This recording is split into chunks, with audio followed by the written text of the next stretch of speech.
Bien, tu fais, visiter les Kamalobana et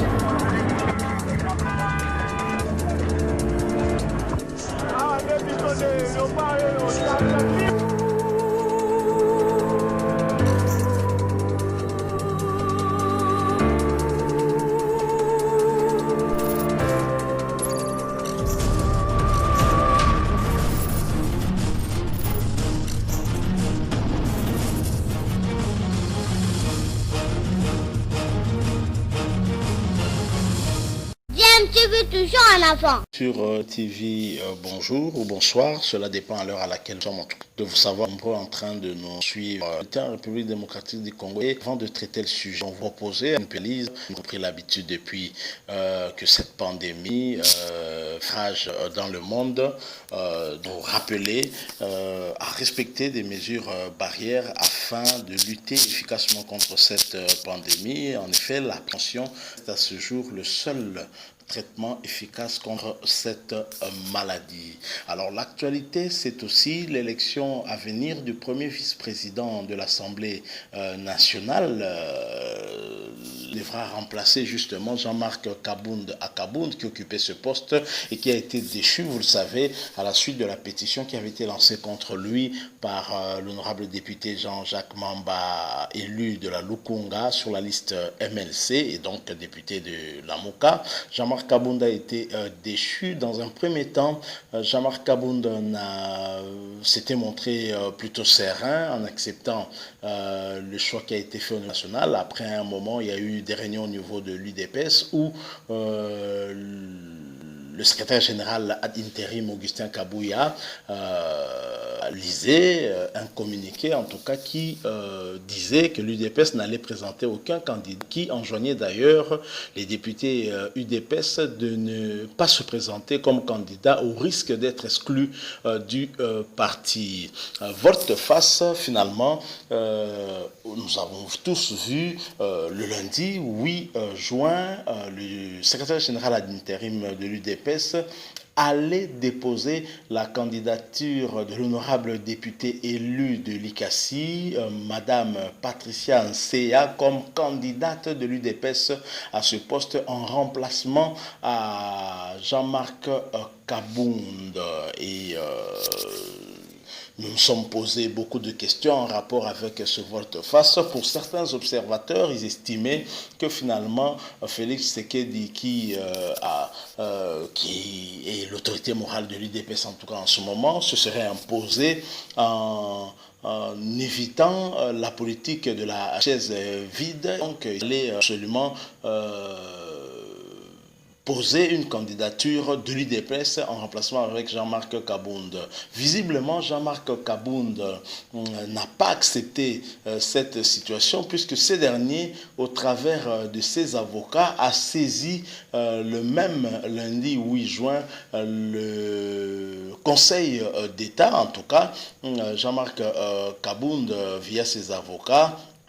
a saisi donc le président du Conseil d'État pour contester la décision fixant le calendrier de l'élection ainsi que l'installation de son successeur au bureau de la Chambre basse du Parlement. Le Conseil de Jean-Marc Kabound demande notamment au Conseil d'État d'enjoindre au bureau de l'Assemblée nationale par la présidente de l'Assemblée nationale, Janine Mabunda, de surseoir à la procédure de l'élection du nouveau premier vice-président de l'Assemblée nationale et disons, jusqu'à ce que l'arrêt de la Cour constitutionnelle vienne en fait trancher sur le litige qui l'oppose avec l'Assemblée nationale notamment. Alors Jean-Marc Kabound demande également au Conseil d'État d'ordonner le maintien, son maintien en tout cas au poste de premier vice-président de l'Assemblée nationale en attendant un arrêt éventuel de la Cour constitutionnel. Alors, au regard de cette situation, la question que nous nous posons, est-ce que finalement le torchon ne brûlerait-il pas entre Jean-Marc Kabound et Félix Tshisekedi? Les violons ne s'accorderaient plus entre les deux personnalités, puisque visiblement la candidature de Patricia Nseya que le secrétaire général ad interim Augustin Kabouya a déposé à l'Assemblée nationale pour ce poste de premier vice-président de l'Assemblée nationale a eu à avoir le cutus du chef de l'État Félix Tshisekedi. Et d'ailleurs, on apprend que Félix Tshisekedi avait convoqué le même lundi, juste avant le dépôt de cette candidature à son bureau, les principaux dirigeants de l'UDPS, dont notamment Victor Wakenda, Jacquemain Chabani, Augustin Kabouya, respectivement président de la Convention démocratique du parti, CDP, président de la commission électorale permanente, CEP, ainsi que secrétaire général intérim du parti. Félix Tshisekedi, autorité morale de l'UDPS, a donc décidé certainement de tourner la page de Jean-Marc Kabound au bureau de l'Assemblée nationale, contrairement, bien entendu, à une certaine tendance défendue notamment par Augustin Kabouya. Félix Tshisekedi a tranché. Cela, ces informations, nous les tenons d'après le site d'information actualité.scd. Alors, nous nous posons la question, est-ce que finalement, à l'UDPS, on continue à jouer à l'hypocrisie? Pourquoi? Vous savez que l'UDPS, ces derniers temps, est toujours buté à des conflits à l'interne parce que le statut du parti, justement, aurait été violé. Et donc, un certain groupe de cadres de l'UDPS voulait d'ailleurs porter l'affaire au niveau de la justice pour avoir gain de cause, parce qu'estimant que la présidence ad interim de Jean-Marc Kabound ainsi que sa nomination d'un secrétaire général ad interim violait le statut du parti, ce que d'ailleurs a eu à confirmer le vice-premier ministre et ministre de l'Intérieur, Gilbert Kankonde, qui est lui-même issu de l'UDPS, qui a donc donné raison, on va dire, aux cadres qui comme Jacquemain Chabani, Paul Tshilumbu, qui défendait cette thèse-là du statut qui aurait été violé notamment par Jean-Marc Kabound. Est-ce que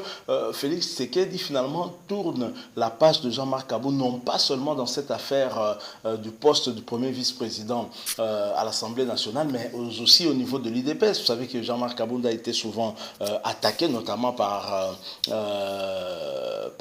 Paul Tshilumbu, d'avoir créé une structure parallèle en négligeant le parti et donc, qu'il se préparait certainement aux échéances de 2023, mais peut-être sans l'UDPS avec sa structure, mais en utilisant les moyens du parti pour créer une structure tout à fait personnelle qui ne cadre pas vraiment avec la vision de l'UDPS. Est-ce que finalement Jean-Marc Kabound, jusqu'à ce jour, lui qui avait le soutien de Félix Tshisekedi, est-ce que finalement il n'est pas lâché par ce dernier? Je rappelle que Jean-Marc Kabound, si il se retrouve dans cette situation, c'est parce que notamment il avait réagi à des propos du président du Sénat, Alexis Thambwe Mwamba, sur la radio Top Congo, où il s'attaquait violemment au chef de l'État, Félix Tshisekedi. Pour certaines personnes, il fallait d'ailleurs que ce dernier soit accusé d'outrage au chef de l'État. Alors Jean-Marc Kabound, pour sauver le chef de l'État d'un éventuel congrès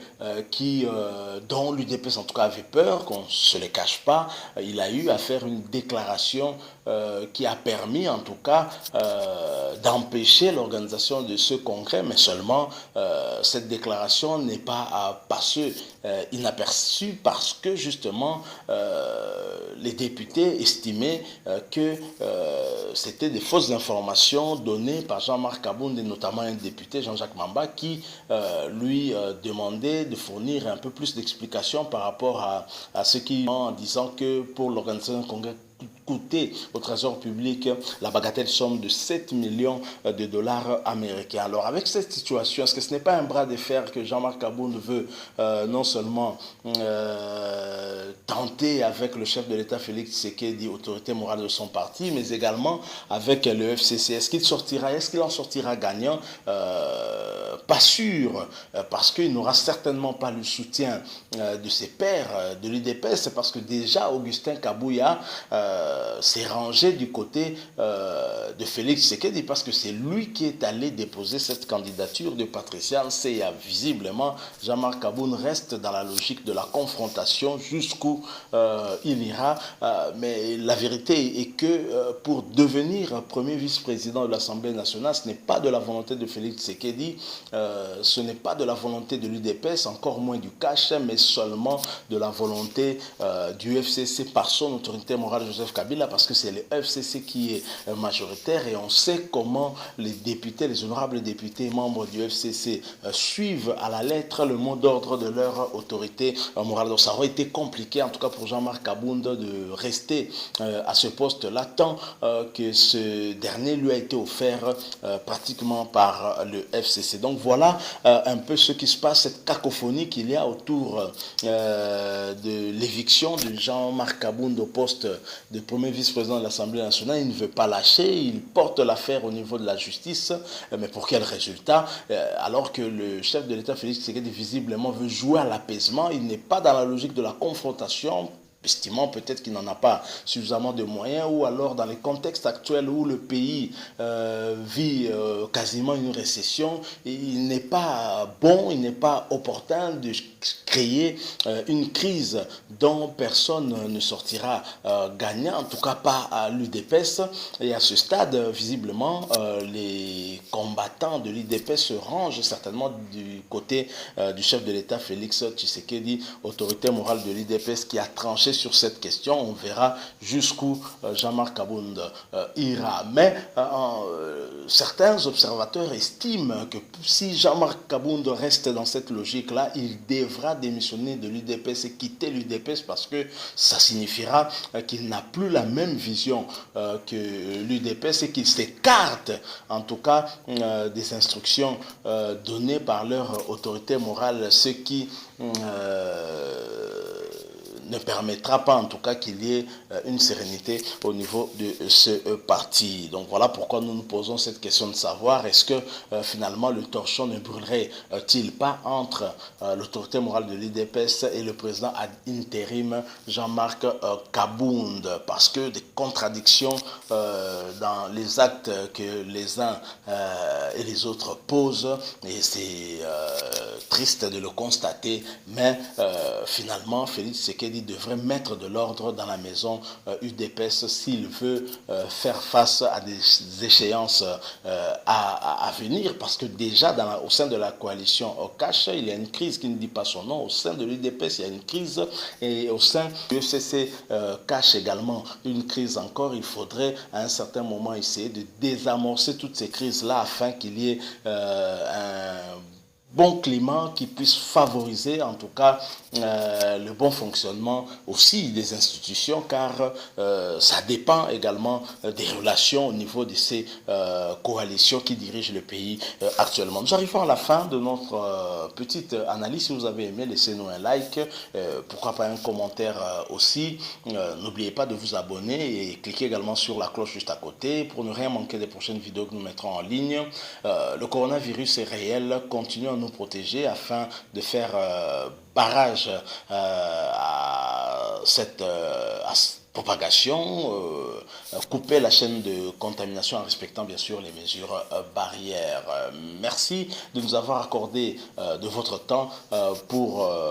discuter de ce sujet d'actualité concernant des problèmes au sein du parti présidentiel UDPS, avec espoir de vous retrouver très bientôt. DMTV vous dit au revoir.